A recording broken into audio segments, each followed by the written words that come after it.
السلام علیکم مائی beautiful friends, آج ہم بات کریں گے پاکستان کی مشہور آواز سے چال اداکارہ فائزہ حسن کے بارے میں، جو اپنی شاندار اداکاری اور نن جیسے کرداروں سے مشہور ہیں۔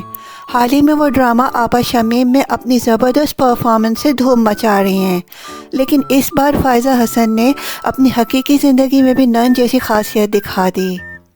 فائزہ حسن نے ایک انٹرویو میں مشترکہ خاندانی نظام یعنی جوائنٹ فیملی سسٹم پر اپنی رائے دی ہے اور کہا ہے کہ یہ سسٹم زیادہ نقصان دہ ثابت ہو رہا ہے۔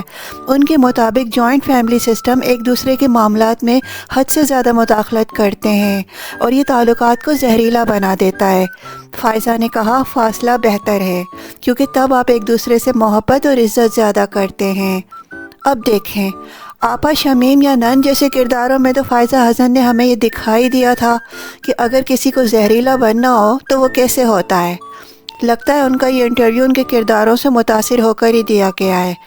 مشترکہ خاندانی نظام پر ان کے تبصرے سن کر ہم کہہ سکتے ہیں کہ فائزہ حسن صرف اسکرین پر ہی نہیں بلکہ حقیقی زندگی میں بھی نن بننے کی پوری صلاحیت رکھتی ہیں۔ آپ اس بارے میں کیا سوچتے ہیں؟ کیا آپ کو لگتا ہے کہ فائزہ حسن نے درست کہا؟ اپنی رائے نیچے کامنٹ کریں اور مزید دلچسپ خبروں کے لیے ہمارے چینل کو سبسکرائب کریں۔